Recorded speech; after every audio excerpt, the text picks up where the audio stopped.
Bienvenue dans cette nouvelle vidéo. Dans cette nouvelle vidéo, nous allons voir comment utiliser le logiciel Excel pour faire un test d'ANOVA.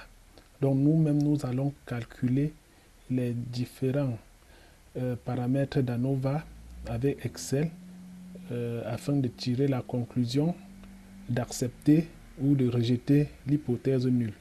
Donc dans cette vidéo, nous allons donc en même temps expliquer comment est structurée une table d'ANOVA. Donc avant de faire ANOVA, trois conditions préalables doivent être respectées. La première condition, c'est de s'assurer de l'indépendance des échantillons. Ça veut dire que chaque échantillon ne doit pas avoir une interaction. Un échantillon ne doit pas avoir une interaction sur un autre. Donc les échantillons doivent suffisamment être séparés dans l'espace ou dans le temps afin qu'il n'y ait pas une interactivité entre les échantillons. La deuxième condition, c'est que la variable quantitative ou notre facteur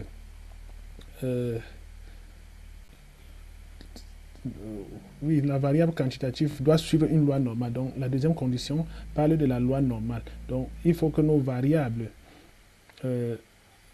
après le test par exemple de Shapiro et Wilkinson nous montrent que nous sommes dans une situation de normalité des échantillons. Sinon on ne peut pas effectuer ANOVA, on devra choisir un autre test. La troisième condition, c'est de vérifier l'homogénéité des variances ou l'homocédacité. Ici, ça veut dire tout simplement s'assurer que nos échantillons ont la même variance, que la variance entre les échantillons ne diffère pas beaucoup, et ça va nous permettre de s'assurer que les échantillons sont suffisamment représentatifs de la population mère. Okay.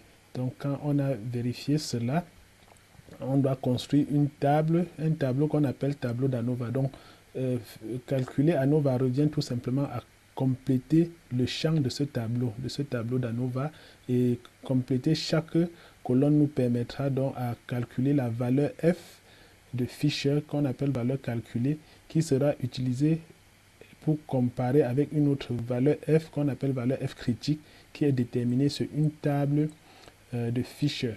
Donc sur notre tableau, nous avons plusieurs colonnes. La première colonne nous présente les sources de variation, où on peut trouver les variations dans une expérimentation. Rappelons que nous sommes ici dans un ANOVA à un facteur, dont la variation peut venir du facteur. Là-bas, on peut avoir les variations dans le facteur. Et on peut aussi avoir une variation dans l'erreur résiduelle. L'erreur résiduelle, c'est l'ensemble des erreurs qui peuvent être obtenues pendant l'expérimentation. Et on a aussi la variation totale. La variation totale, c'est tout à fait la somme des deux précédentes variations. Donc on va calculer donc la somme des carrés de chaque variation. On doit calculer le degré de liberté de chaque variation. On doit calculer le carré moyen de chaque variation, et en le faisant, donc, ça nous permettra de calculer la valeur de f, qui est bien sûr égale au carré moyen du facteur, c'est-à-dire entre les traitements, de la variation entre les traitements et le carré moyen de l'erreur résiduelle. Donc c'est ça qui va nous donner le f. Donc, et on doit aussi définir nos hypothèses, parce que ANOVA nous permet de prendre une décision si on doit accepter ou rejeter nos hypothèses. Pour cela, il faut définir les hypothèses. La première hypothèse, c'est l'hypothèse nulle, où on supposera qu'il n'existe aucune différence entre les moyennes des traitements. Et la deuxième hypothèse, aucune différence, ça veut dire que le traitement effectué ne présente pas d'efficacité différente, donc les traitements ont les mêmes efficacités. Donc c'est pour ça qu'on dit qu'il n'y a pas de différence significative, ça c'est statistiquement. Et la deuxième hypothèse, l'hypothèse alternative, on doit supposer qu'il existe au moins une différence significative entre les moyennes de chaque traitement. Donc ici, on suppose qu'il y aura au moins un traitement qui doit présenter une efficacité plus ou moins que les autres. Et à la fin, pour calculer le F critique, on doit utiliser un tableau de probabilité qu'on appelle tableau de distribution de Fisher. Et ce tableau, sur cette table, on aura besoin de notre probabilité alpha. On va définir notre alpha. Ici, on va utiliser un alpha de 5%. Et on aura besoin des degrés de liberté du facteur, c'est-à-dire entre les traitements, et le degré de liberté de l'erreur résiduelle. Donc, à la fin, on va se décider si on va rejeter f H0 ou H1. Pour cela, si f, par exemple, est supérieur à f critique, on rejettera H0. Donc, on conclura qu'il existe bien une différence significative entre les moyennes des traitements. Nous voulons tester l'efficacité des régimes alimentaires de perte de poids, donc des régimes que des gens utilisent pour perdre le poids. Et pour cela, on a 4 régimes. On a 3 régimes, plus un régime témoin qu'on a appelé contrôle. Donc, le premier régime, on va alimenter un groupe de population. On va nourrir les gens par un régime faible en calories. C'est le premier traitement. Le deuxième traitement, c'est un teneur. C'est un régime faible en graisse. Le troisième traitement, c'est un régime faible en glucides. Et notre contrôle, ce sont des gens qui seront choisis dans la même population. Rappelons que tous les groupes sont choisis de façon aléatoire. Et le quatrième traitement, ils seront nourris de façon naturelle, de façon ordinaire. Donc, il n'y aura aucun traitement spécifique qui les seront appropriés. Donc, c'est juste une valeur, un paramètre ou une modalité qui permet de tirer des conclusions sur l'efficacité des traitements appliqués. Et avant de donner le régime, on doit prendre le poids au début et 8 semaines après le traitement, on doit encore reprendre le poids des individus et en faisant la différence entre les deux poids, on voit la valeur de la perte de poids qui est donc enregistrée dans ce tableau. Donc, ce tableau, ce sont les variables que constitue la perte de poids de chaque individu. Donc, avec ANOVA, on va donc décider de savoir si vraiment il existe statistiquement une différence de perte de poids suivant chaque régime. C'est ce que nous allons donc faire maintenant. Pour cela, donc, nous avons préparé ce tableau et cette feuille. Donc, nous avons recueilli tous les éléments du tableau d'ANOVA qu'on doit compléter. Donc, tout ce qui se trouve ici dans le tableau d'ANOVA, tout ça, tous ces champs qu'on doit compléter, nous avons regroupé ça sur cette feuille. Sur cette feuille, on a la somme des carrés du facteur et la somme des carrés de l'erreur résiduelle. On a la somme des carrés total. On a le degré de liberté du facteur, degré de liberté de l'erreur résiduelle.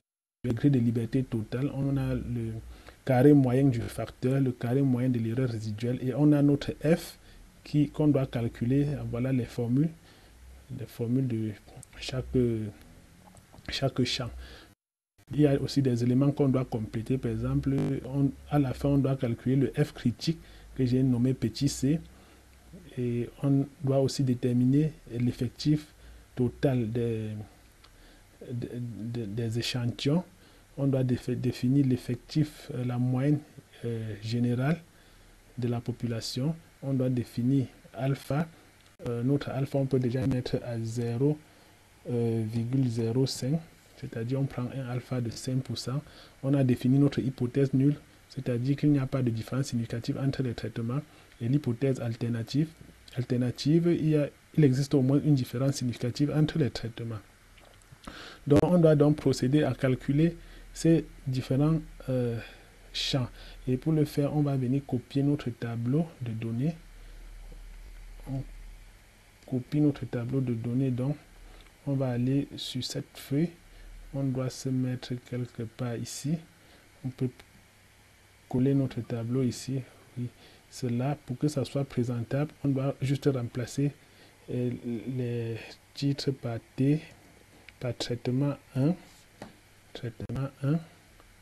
jusqu'à traitement 4. On doit donc commencer par calculer certains paramètres. Le premier champ, c'est calculer la somme des NJ, XJ moins X bar au carré. Donc, ce qu'il faut d'abord calculer, c'est calculer les NJ. NJ, c'est quoi? NJ, on va calculer ça ici. NJ, c'est donc...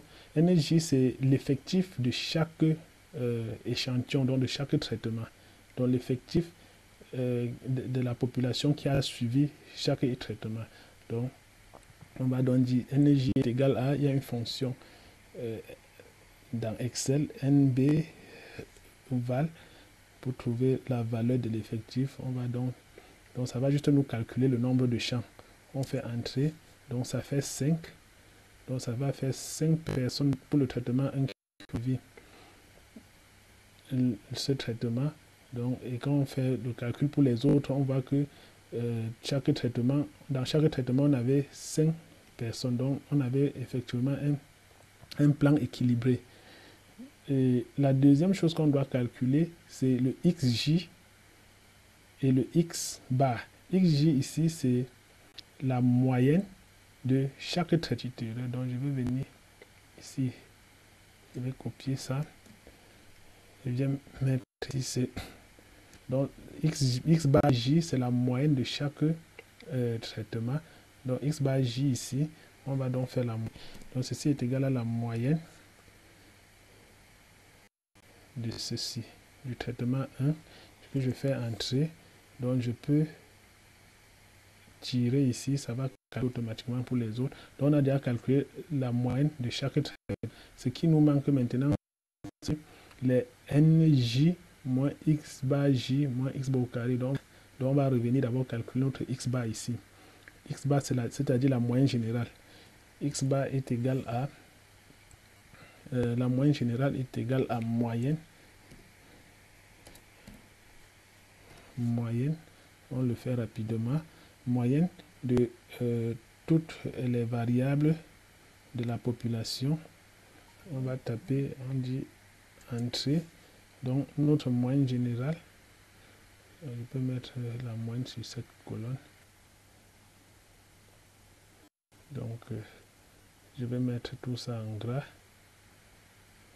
Donc voilà notre moyenne générale. Donc pour calculer maintenant le NJ, NJ fois XJ moins X bar, on va se mettre ici, taper égal.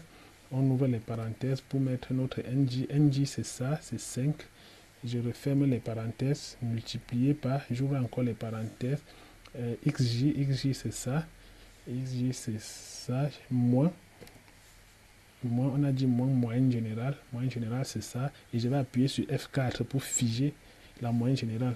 Figer, ça veut dire que ça ne doit pas changer quand je vais tirer pour que Excel calcule automatiquement. Je ferme la parenthèse maintenant, et je l'élève au carré, je fais entrer. Donc voilà notre NJ moins multiplié par X bar J moins X bar au carré pour le traitement 1. Je vais calculer pour les autres en tirant juste et Excel calcule automatiquement. Donc maintenant, ce qui nous intéresse, c'est la somme de tout ceci. Parce que ici, on a dit que la somme du carré des facteurs, c'est la somme. Donc ici, là, pour calculer cette somme, on va mettre la égale. On dit somme. On vient donc choisir la somme. On vient choisir la somme de tous les NJ que multiplier XJ moins X bar au carré. On fait entrer. Vous voyez que ça a donné notre somme des carrés des facteurs est déjà calculée. On va calculer pour l'autre, pour la somme des carrés de l'erreur. Mais pour le faire, ici, on doit faire le... Puisqu'on doit faire pour chaque variable X, c'est-à-dire on sera obligé de reconstituer un autre tableau où on ressortira la colonne des variables et la colonne du facteur. Donc, on va venir ici, par exemple, traitement, on appelle ça traitement, et on appelle ça variable, on va appeler ça grand X, variable X. Donc, le traitement ici, ce sont les traitements On va prendre d'abord la colonne de T1, on copie, on va venir coller ici. On va faire la T1.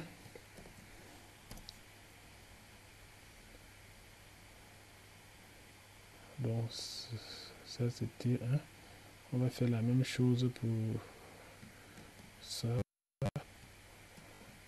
Ça c'est T2.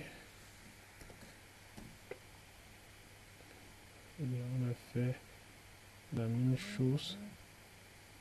On va faire la même chose pour ceci. On va appeler ça T3. Et on va tirer là. Et on finit avec T4. Donc ça c'est 4 qu'on va tirer pour représenter. Donc ayant donc terminé, ayant donc fini avec notre tableau, on doit donc calculer notre deuxième champ qui est la somme des x moins xj au carré. Bon, x c'est la variable x qu'on a déjà là. X bar j, on a calculé x bar j tout à l'heure. Donc il suffit tout simplement de calculer la somme des x bar j de chaque traitement. Donc on va copier la formule. On copie, CTRL copier, on vient coller. Donc qu'est-ce qu'on va calculer? On va mettre là égal. On va ouvrir les parenthèses. On va ouvrir les parenthèses. On va dire c'est égal à quoi? À ceci.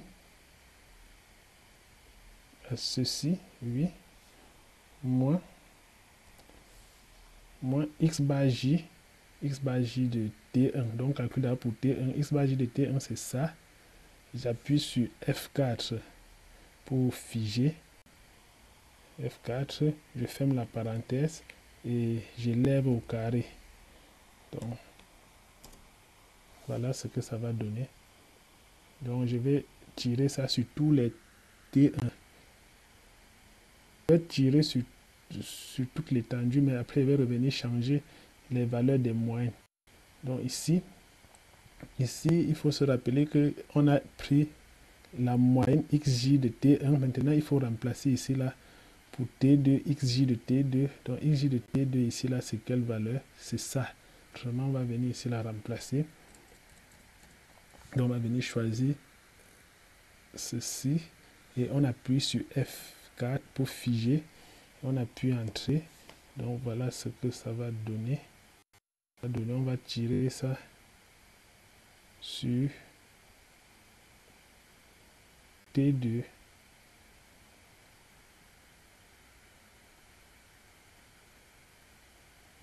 Je crois qu'on a laissé une colonne en haut.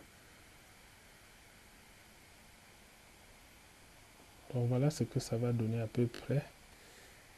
Je vais faire égal. J'ouvre les parenthèses. Ça. Moins. Ceci. J'appuie sur F4. Je ferme la parenthèse. Je lève au carré. Entrée.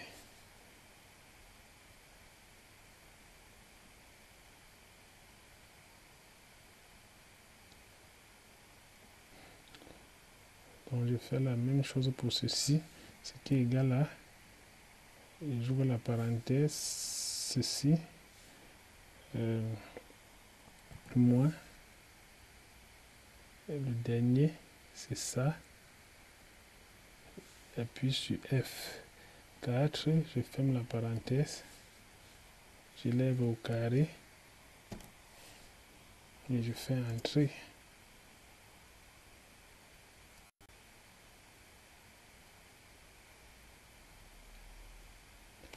Donc voilà ce qu'on obtient. Donc et ce qu'on voulait, c'est avoir la somme de x moins x bar j au carré. Donc on va venir ici calculer la somme. Ceci sera donc égal à somme de tout ça. Somme de tout ça. On fait entrer. Donc Voilà notre x moins x bar j au carré. On va maintenant calculer la somme des carrés total. Somme des carrés total, on peut faire ça et ça. Donc somme des carrés du facteur plus somme des carrés de l'erreur. Mais on doit vérifier en calculant ça exactement. Donc ceci sera égal à tout ça au carré. On va copier. Et on va venir. Ceci est égal à, j'ouvre les parenthèses, x. X c'est ça. Moins x bar. X bar c'est notre moyenne générale. La moyenne générale qui est ici. Notre moyenne générale. Je ferme la parenthèse. Avant de fermer la parenthèse, je vais figer la moyenne générale. C'est-à-dire j'appuie sur F4. Oui. Et maintenant, je vais fermer la parenthèse. Et j'élève au carré.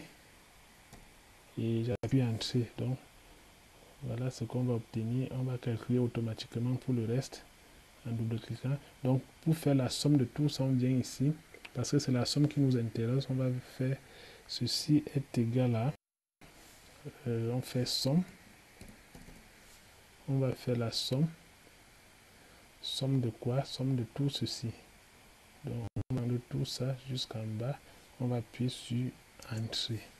Donc, notre somme des carrés total, c'est 122,95. Si vous vérifiez bien 75,47,2, ça va nous donner 122,95. Donc, on a bien calculé.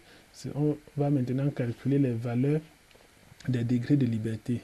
Donc, on va calculer le degré de liberté du facteur, le degré de liberté de l'erreur et le degré de liberté totale.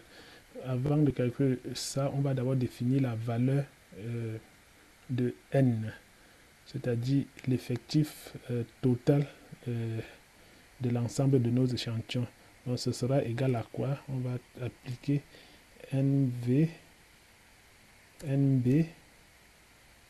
Qu'est-ce que je fais? NB valeur. Donc c'est ça qu'on va prendre pour calculer le nombre de population, nombre d'effectifs de toute la population. On va faire donc l'effectif total c'est 20, et on va revenir donc calculer nos degrés de liberté. Le degré de liberté du facteur, c'est-à-dire de la variation entre les traitements, ce sera égal à quoi? On dit c'est égal à K moins 1. K c'est quoi? K c'est le nombre de modalités du traitement. Donc ici on a 4 traitements, donc ça va nous faire K égale à 4. Donc ici là le degré de liberté sera égal à 4 moins 1. On va appuyer sur Entrée. Pour le degré de liberté de l'erreur, on dit que c'est égal à n moins k. N moins k, donc on va se dire c'est égal à n ici c'est 20. On va dire moins k c'est 4. 4, on fait Entrée. Ça nous donne 16. Donc maintenant le degré de liberté total, ça veut dire on peut faire aussi la somme. On fait 3 plus 16, ça va faire 19. Donc ceci est égal à ça plus ça. On fait Entrée, ça nous donne 19. On pouvait aussi faire égal à n moins 1, donc 20 moins 1, ça devait toujours nous donner 19. Donc on a bien calculé. Maintenant on va calculer rapidement le carré moyen de chaque facteur. Le carré moyen de chaque du facteur et de l'erreur. On a dit que le carré moyen du facteur était égal à la somme des carrés du facteur divisé par son degré de liberté qui est K moins 1. Donc on va venir ici mettre égal. Égal à quoi? À la somme des carrés du facteur, c'est-à-dire somme des carrés du facteur, ceci, divisé par le degré de liberté du facteur qui est 3. On va appuyer sur Entrée. Maintenant pour l'autre, pour le carré moyen de l'erreur, on va dire c'est égal à la somme des carrés de l'erreur, somme des carrés de l'erreur, ceci, divisé par le degré de liberté de l'erreur, ceci. On appuie Entrée également. Ça nous donne 2,95. Maintenant, on peut calculer la valeur de notre f, qui est égale à qui est égal au carré moyen du facteur divisé par le carré moyen de l'erreur. On va donc mettre là égal à ceci divisé par ceci. On fait entrer. Donc, on a notre valeur de f calculée qui est 8,559. On va maintenant calculer le f critique. Le f critique, on va utiliser deux méthodes. On va d'abord utiliser Excel. Après, on va aller utiliser la table de Fisher pour vérifier. Dans Excel, il y a une formule qu'on doit entrer. Une fonction inverse. On va appuyer là sur inverse. Inverse loi. Voilà. C'est ça. Inverse loi f. C'est cette fonction qu'on va appliquer. Maintenant, on va définir les probabilités. Les paramètres.